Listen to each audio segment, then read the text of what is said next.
Hello, I'm Mukala Kabongo, and on this edition of the LCTV News, Lynn School Committee member retires, school lunch issues, mayoral forum, Halloween costume party, HAWC flag raising, and more. On the Lynn Lowdown, we spoke with Mayor McGee and Faustina Cuevas. Here's this week's LCTV News for Friday, October 15th, 2021. This episode of the LCTV News is brought to you by Columbia Insurance Agency, serving the Lynn community for over 60 years with home, auto, and business insurance.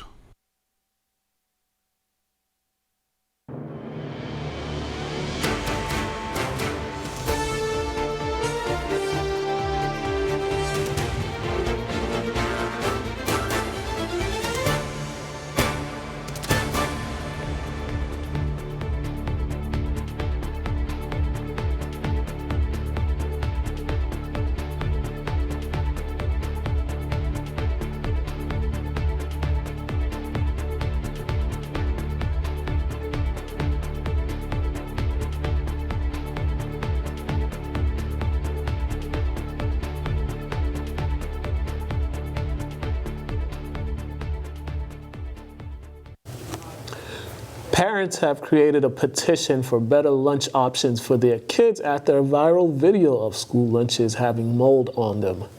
In this petition, parents are seeking to have change of vendors that will properly provide students a proper nutrition.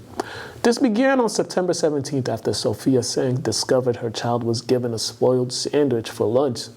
This led to other parents coming forward with similar issues. One parent says one of her children became ill twice since school began. The parent said after eating a burrito and a turkey club provided by the school, her child began to vomit numerous times. Lynn Public School Superintendent Dr. Patrick Tutwiler addressed the issue during Thursday's school committee meeting. During the meeting, Dr. Tutwiler invited Lynn Public School families to attend a food service exposition on November 3rd. During this exposition, families will have the opportunity to sample meals served in the Lynn schools. Longtime school committee member John Ford officially stepped down from the committee Thursday after serving 20 years.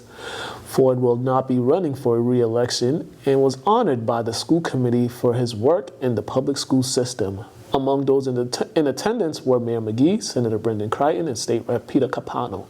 Ford was presented with a citation from the state legislature as well as a citation from the city. In his 10 terms as a member of the school committee, Ford showed support for the Lynn Teachers Union, youth athletics, as well as various changes in the Lynn Public Schools. Congratulations to John Ford. As of October 8th, the Lynn Public Health Department confirmed 144 positive COVID-19 cases. There have been 8 positive cases reported in the last 24 hours. There have been 63,722 Lynn residents who are fully vaccinated since October 14th, and 70,139 partially vaccinated residents.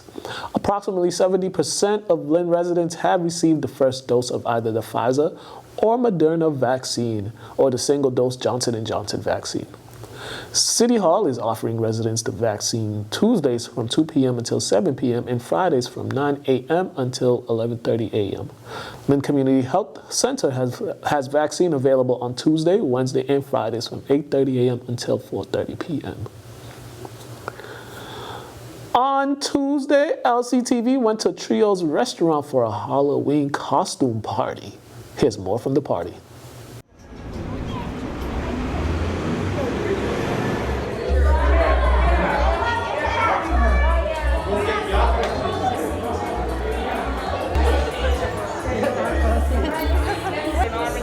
Put this in your purse.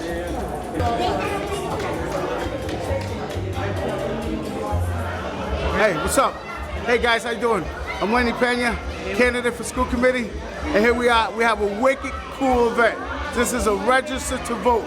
If you haven't registered to vote, tomorrow, October 13th, is the last day to register to vote. So we're trying to get people to come down and register to vote, or either change your address, but it's just a wicked cool free event. But you know what? It's not about me, it's about the kids. We want the kids to have fun, and we're putting away. Hey, what's up, buddy? Look, this is a cool kid right here. What's your name? Rough. Yeah, rough.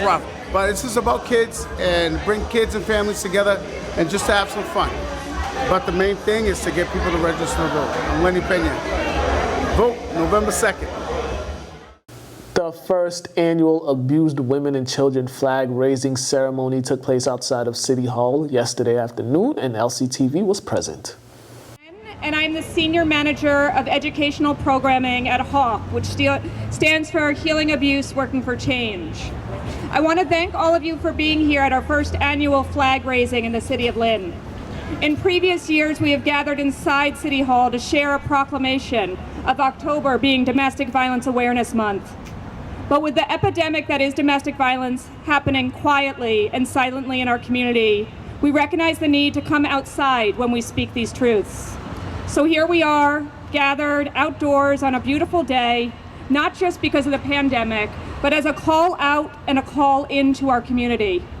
Today we come together to speak and share the truth about domestic violence, a public health epidemic that impacts 1 in 4 women.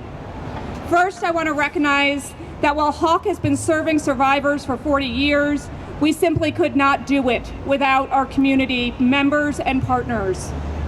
Each time you refer a survivor to HAWC, you are reminding us that you know about the critical work we do, and you are telling survivors they have the right to safety, joy, community, housing, health, and whatever else they need to build a whole and fulfilling life. As individuals, we know that we need to speak up when we hear sexist, racist, transphobic, or any other kind of comment. When you're watching the football game, when you're at your kids' sporting events, it all matters, and that all helps to change the culture that perpetuates violence. As a community, we must continue to fight for policies and laws. As Elizabeth mentioned, affordable housing. We need affordable childcare and gun safety laws that all impact individuals' ability to make the best choices for themselves and not be forced into situations where they need to compromise their safety. Together, we can destigmatize the experience of domestic violence. Give help when you can and ask for help when you need it. My colleagues and I were just talking about how there's this false idea that there are helpers and people that need help. We are all one and the same. So let's take care of one another.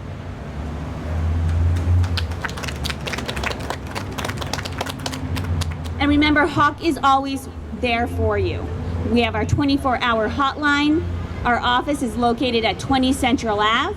Our amazing Lynn team, Jessica and Maria, will be there to help you. Julie and our legal team are at Lynn District Court every day to help folks at court. If you work with young people, reach out to us to learn more about how you can teach your young folks about healthy relationships.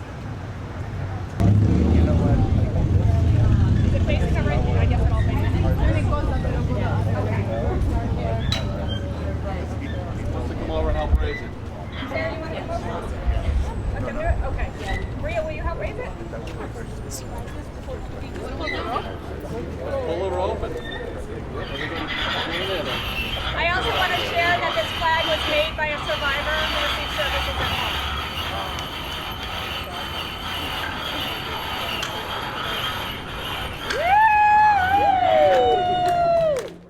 LCTV went to the Knights of Columbus earlier this week for a mayoral candidate forum.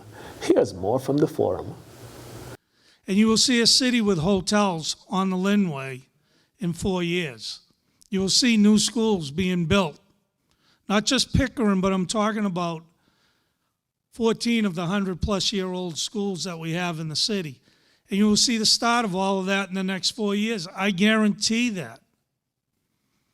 You can ask anybody. I always stand up. And I don't go around bragging about myself, but my leadership during the pandemic, the hundreds of thousands of dollars, the businesses community that came out and support and helped us. I mean, that just proves what I'm capable of doing. We fed over 1,500 people a day for a year. Created over 10 million meals. Got their medicines, people that were shut-ins, locked in.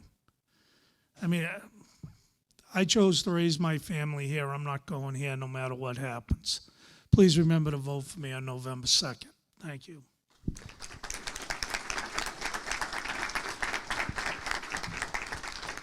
Thank you. Jared Nicholson. Thank you so much, and thank you again to the Greater Lynn Chamber of Commerce for this opportunity. Thank you to all of you for being here. Thank you, Colin, for the questions, and Councilor Sear for your question as well.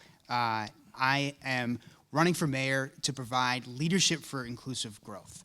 And I'm asking for your vote because I believe that I have the skills and experience to provide that leadership for inclusive growth, and because of the vision that we're building together on this community. We've had thousands of conversations with the voters all over the city over the course of this campaign, and I've been honored to be able to get people's thoughts and input to put this vision forward with our campaign about making sure that we grow and make the most of this moment that we have, and we do it in a way that benefits everyone, that's inclusive.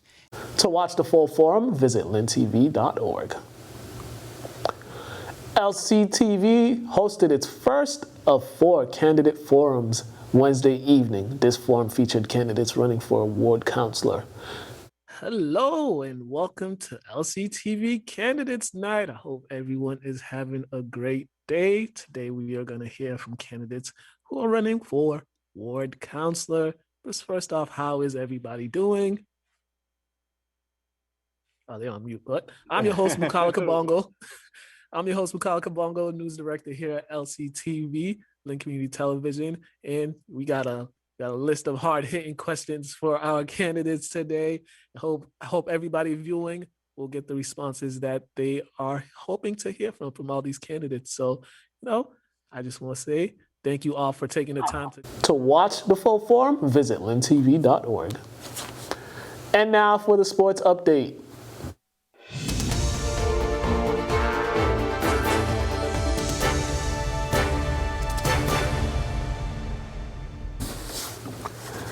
Lynn Classical boys soccer team ended their matchup with Everett with a 1-1 draw. Irma Barrios scored the lone goal for the Rams. Classical has some time off before they get back on the field on Tuesday when they take on Malden. The Lady Rams soccer team moved to 12-0-2 on the season after their 2-0 victory over Everett yesterday. Delaney Dana and Lauren Wilson each scored for the Lady Rams. With the postseason looming, the Lady Rams will look to get their 13th win of the season on Tuesday when they take on Malden. Kip Academy moved to 9-3 on the season after shutting out Neshoba Tech 3-0 on Thursday. Marco Escobar led the way for the Panthers with his 2 goals. The Panthers are back in action today when they take on Salem. Lynn Tech boys soccer team qualified for the state tournament Tuesday night after defeating Shawsheen 3-1. Kevin Newmans knocked in 2 goals for the Tigers, and Christian Benitez added another goal for the Tigers, who moved to 9-2-1 on the season. They hit the road tomorrow to take on Everett. The St. Mary's Spartans football team moved to 5-0 on the season after dominating Bishop Stang 35-12. David Brown Jr. had a big day for the Spartans as he scored 4 touchdowns on the day. Brown rushed for 2 touchdowns and caught 2 touchdowns as well.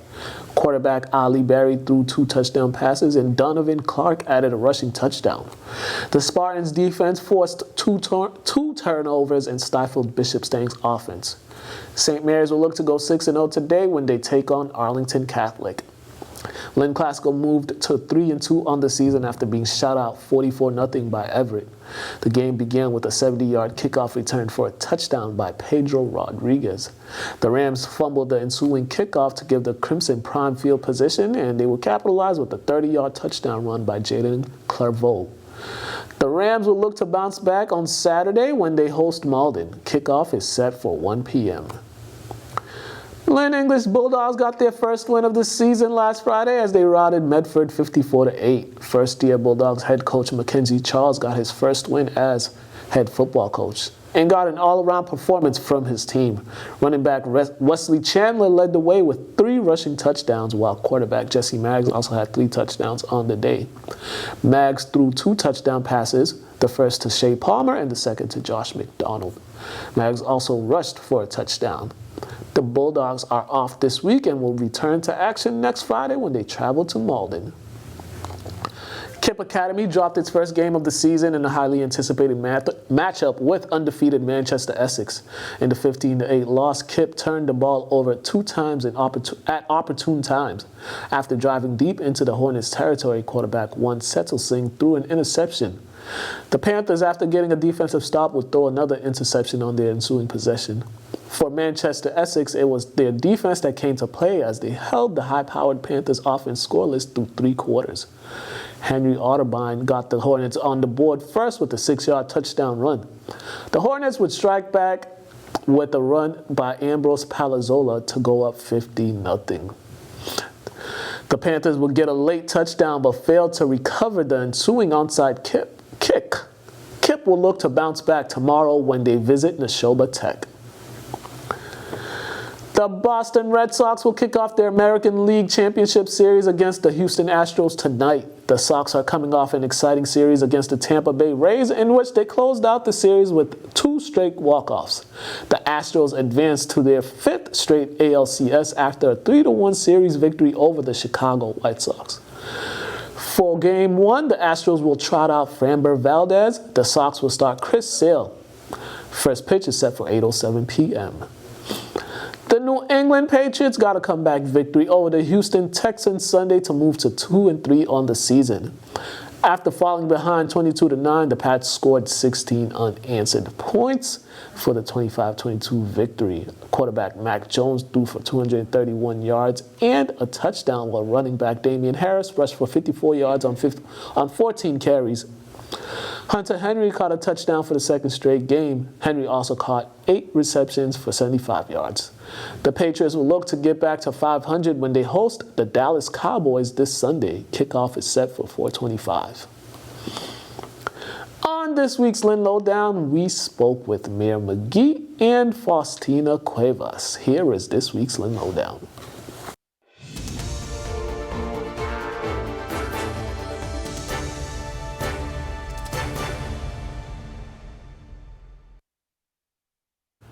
Hello and welcome to another edition of the Lynn Lowdown. And today we have 2 special guests. We have Mayor McGee here with us.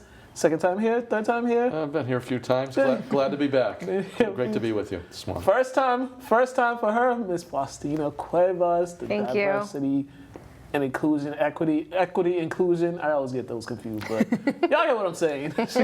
We're here to talk about her new role and everything going on. How are you all doing? Good. Good. Doing well. Thank you for having us today. Yeah. Not a problem. First, Mayor McGee, let's talk about this diversity. Diversity been a big topic since you came into office for a while, and now with this position that you guys opened up and appointed Faustina. Can you just talk about everything that went into putting this together? Well, I think from the beginning of my term, we really wanted to focus on changing the dynamic in city government and diversifying our workforce and embracing our diversity in our community, which has always been our greatest strength, the diversity that we have in the city of Lynn. And as the latest census shows, that continues to be a big piece of who we are as a community. And so that has been a priority of mine and my team throughout my administration. But as we had the George Floyd murder and the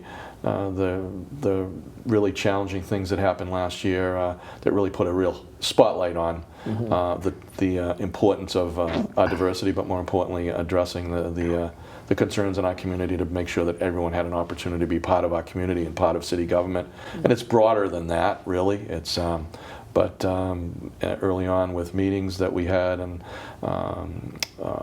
different listening sessions that I was a part of after the protests and the challenges we faced together last year, one of the key pieces of a number of recommendations that were made was it was time for us to hire and bring on a diversity equity inclusion officer to really bring those skills and talent to city government and help us continue to work on the things that we need to do as a city. But more importantly, it's not just, and then Faustina can speak to this, it's not just about working within those that work for city government and broadly expanding those opportunities for people to be a part of that, but making sure that people feel connected to City Hall, that the languages that we share in this community are languages that are available to people in the community. And so all of those pieces allowed us to get to a point where we made the decision to both post the job and bring on someone that could help us work on continuing to make our operation and the city as inclusive as we all want it to be. And for you, Faustina, you've had quite the journey to this position. You know, UMass, Connecticut, Minnesota, doing all works throughout the country and attending so many conferences. Is it more special that you were able to do this, to be in this position in a place that you grew up? Absolutely. And Mukala, obviously you and I have known each other since high school, and yeah, it's something that it's humbling, really. Even though I have the experiences and everything, it's humbling to do it in the community you love, the community you grew up in, and that saw you sort of blossom into who I am today. Like, Lynn definitely shaped who I am today and shaped my passion for equity. Definitely growing up in a single parent household, having economic disparities and having to navigate a lot of systems growing up really propelled my passion for justice and equity, and things that I didn't have growing up. So I took that with me when I left Lynn and went to college, and it sort of I continued to nurture that passion for justice, and that sort of evolved into every position I had. I was always the person being like, how are we thinking about this from an equity lens, or who's not at the table, and what voices are missing from this conversation. So it's something that I wasn't expecting. I didn't imagine that Lynn would have a position like this, but I was very glad to see it come to fruition.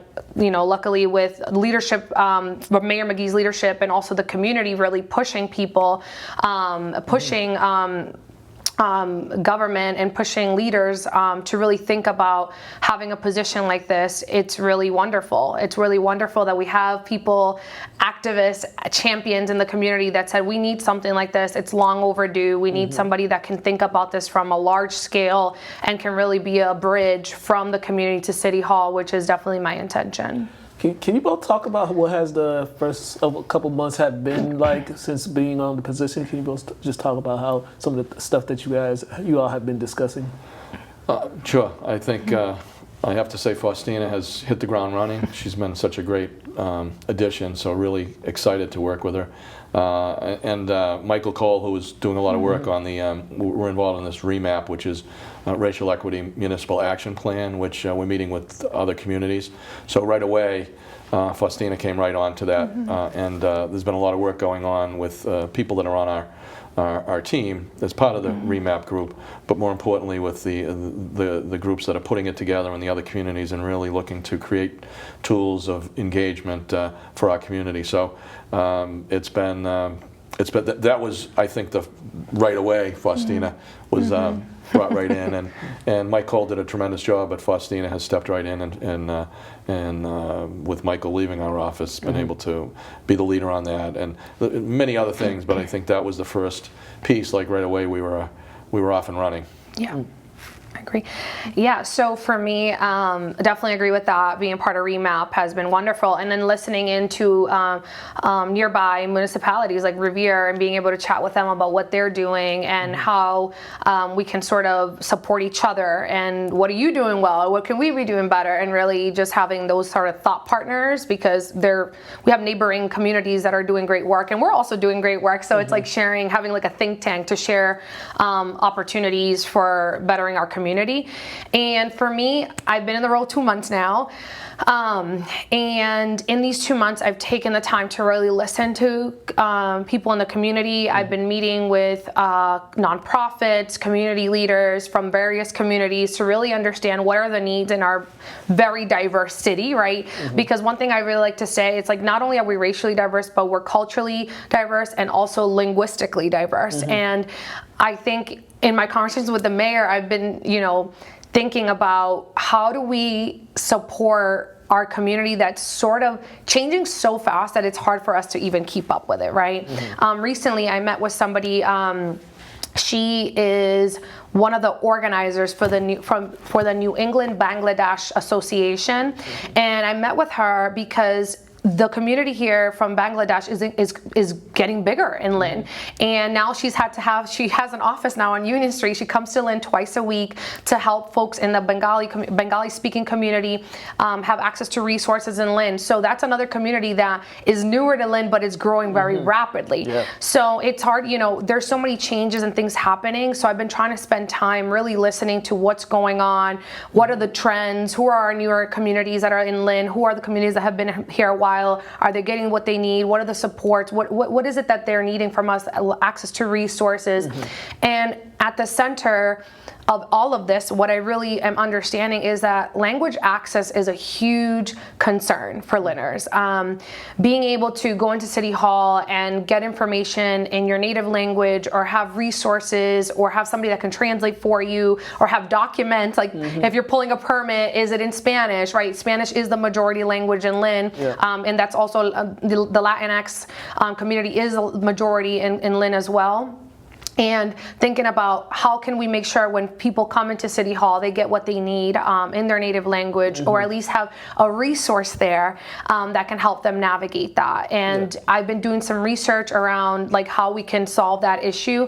And we've collaboratively been talking about a language engagement specialist initiative. It would be a pilot program where we would have different liaisons from the multiple languages we have in Lynn, and thinking about how we can use those folks to help with oral and written translation in City Hall, and partnering with an organization, a nonprofit, most likely the New American Center, because of their connection to immigrant and refugee families already, who would most likely be using the liaison program to really make sure that people are getting what they need, getting the direct services in their native language, and also helping folks in City Hall with those oral and written translations, so that when you leave, you feel like you were heard, you understood what was told of you, you got whatever it is that you went there for, and that you felt like it was a good experience, that you felt like you belonged in that building, that your question was answered in a thoughtful way, and sort of those sort of things that makes sort of like the difference when we talk about like inclusion. I always like to talk about belonging, that you feel like you're a part of this,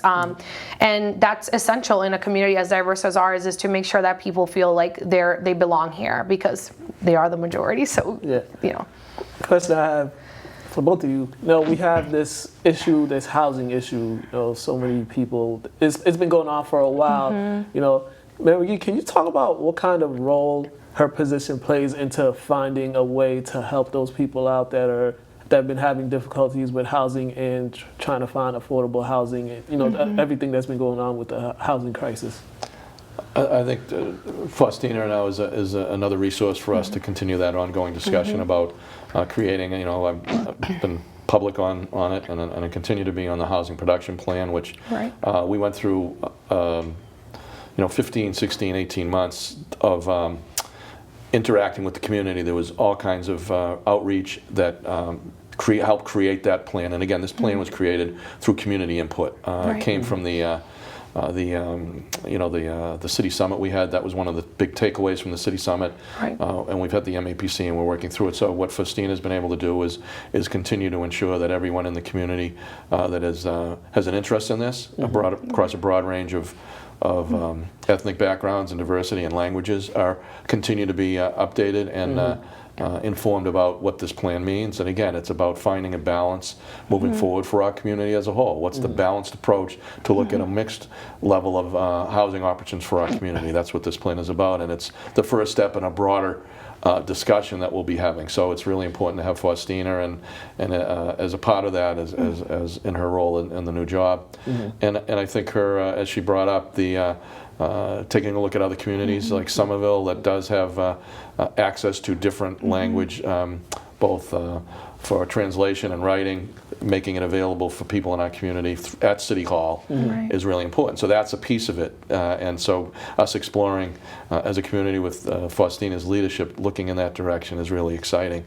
And I think building on that, she's also building really strong relationships with all the department heads, with our city employees to help support their work as they see different people coming into City Hall and making sure. And it's been really well received, Faustina, from all of the, which I know we have a lot of great employees, that she's a real asset to be able to help us ensure that in every department that we can make sure that people know we're accessible and that the services that we provide for everyone in our community, that those services are in language, the language is available, the writing is available, and people can get and feel welcomed in City Hall. And that's been really embraced and in an exciting way from everybody that's working at City Hall. We see this as a real opportunity to continue to build that connection to our community across a broad range of our diverse population.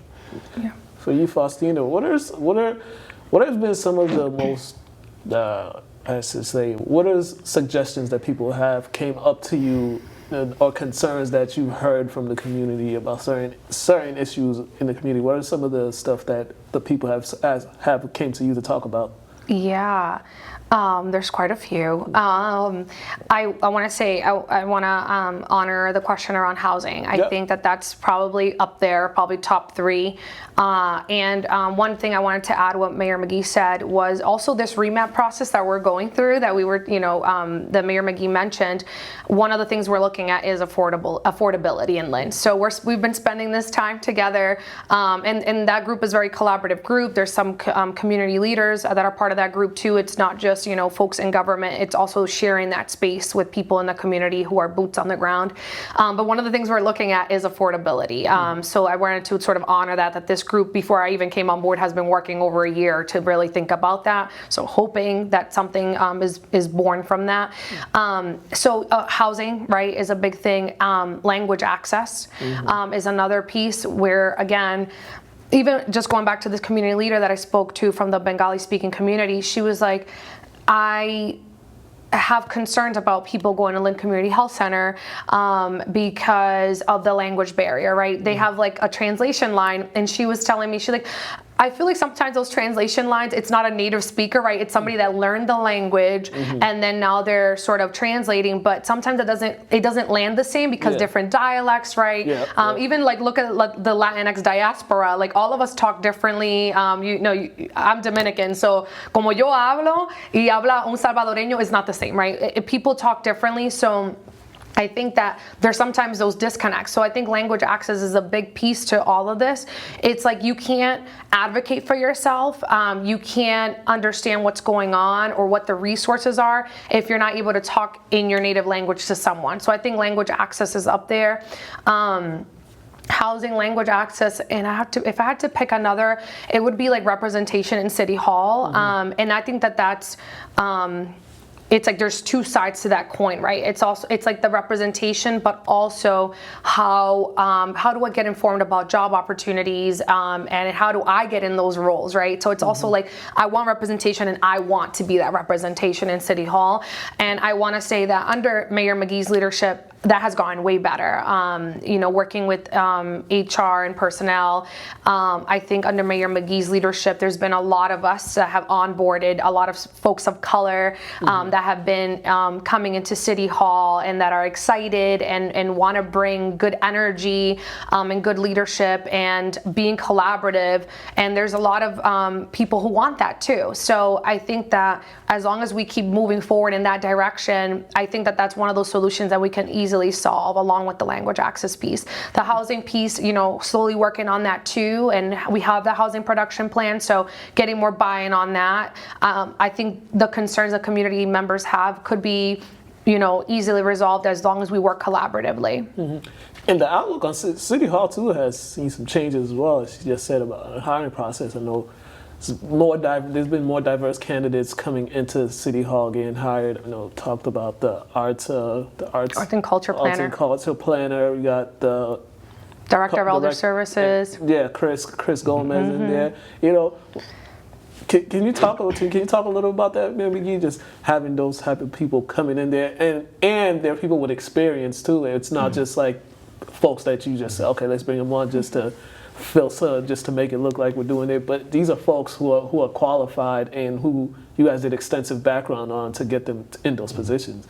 From the beginning, what I tried to do, and I think we've done a really good job of with Drew Russo as our human resource director.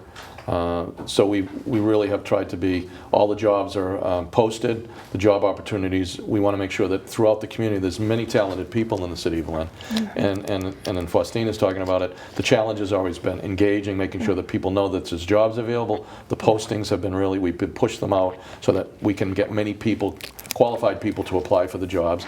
And then by doing that, you have a broader pool of candidates, and you bring in, and you said we've got some really talented, diverse candidates have come on and then been hired because we really have worked hard to ensure that people in our community know these jobs are available, and we want them to apply, and we want to bring the most talented people in. So from day one, it was making sure that every job got posted, including jobs in my office, and that we were able to reach out to so many people in our community and let them know these jobs are available, and that we want to bring those talented people into city government. And it's I think we've been successful in moving the ball forward and moving down, making sure, and we found some really quality and exciting and talented people to come and join the team. Definitely.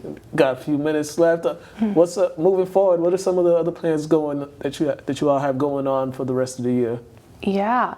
So I'm on this language access sort of trip. I think that for me, and it really comes from my own lived experience, right? My mom is a Dominican immigrant. I saw her struggle navigating systems and having that language barrier. And at a very young age, I had to be my mom's translator, right? I had to go to my mom's appointments. I had to, sometimes my mom had to dismiss me early from school to go help her translate for whatever reason, a doctor's appointment, an appointment trying to figure out navigating resources and government assistance. So at a very young age, I had to be that person for my mom. And I think that is very true of a lot of our youth in Lynn, and I want to solve that issue. I want to make sure that kids can be kids, that they don't have to be translators for their parents, that we have that resource already in place so that anyone can go anywhere and get the answers that they need in their native language. That's sort of the long-term game, but short-term, definitely looking at the language engagement specialist initiative that I'm trying to put forth, and Mayor McGee has been really supportive of that,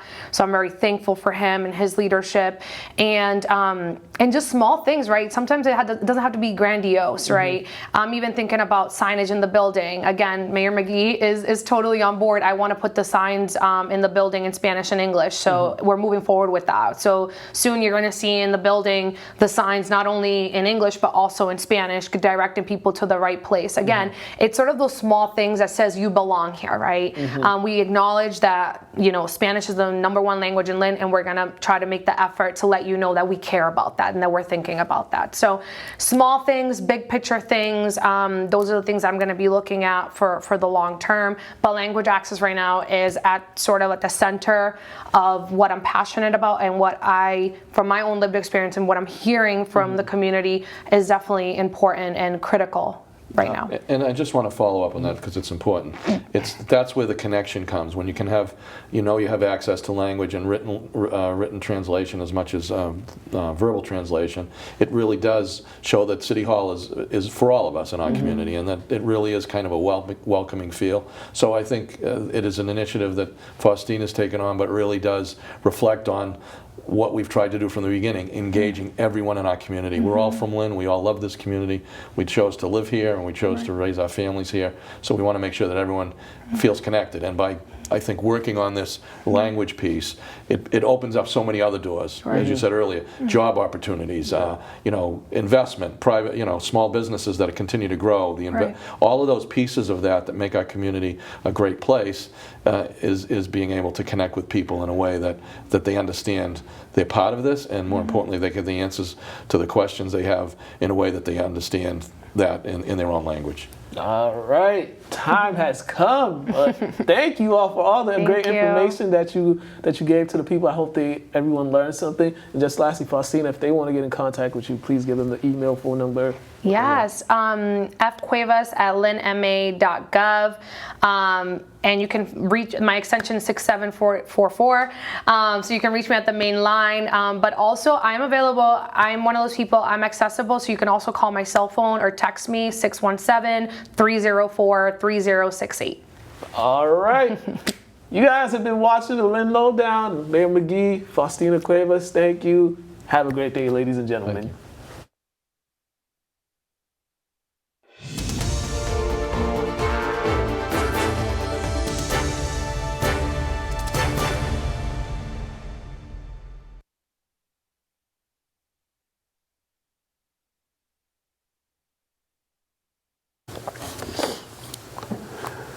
And now time for local events from the community calendar.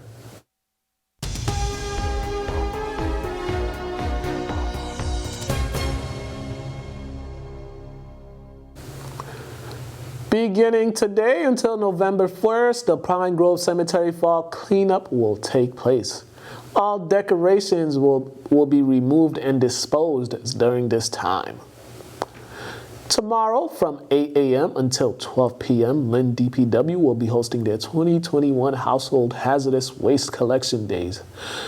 For more information on what to bring for collection, visit the Lynn DPW website or call the Lynn DPW at 781-268-8000. The Veterans Resource Fair and Open House will take place tomorrow from 10 a.m. until 3 p.m. at the Lynn VA Clinic. The fair will feature VA healthcare enrollment, clinic tours, VA identification cards, veteran legal services, and more. Also tomorrow, the free Little Library Community Build and Book Drive will take place at Goldfish Pond from 11 a.m. until 3 p.m. Guests are encouraged to bring used and unwanted books for donations. For more information or to donate, visit www.therealprogram.org or call 978-993-4425. North Shore Community College's 46th Annual Forum on Tolerance will be happening on October 18th until the 21st. This year's forum will focus on what it means to be Asian. This stems from crimes against Asian Americans last year. For more information on the forum, contact Laurie Carlson at lcarlson@northshore.edu. On Thursday, the Community Minority Cultural Center will be hosting Candidates Night at the Community Brotherhood from 6 p.m. until 8 p.m. The forum will feature mayoral candidates, school committee, and city councilor. To find out more about the community calendar, visit lyntv.org. Thank you for watching the LCTV News. Make sure to subscribe to the LCTV Facebook page as well as the LCTV YouTube channel. Also visit lyntv.org to watch any show at any time on your computer, phone, or tablet. I'm Mukala Kabongo. Have a great day.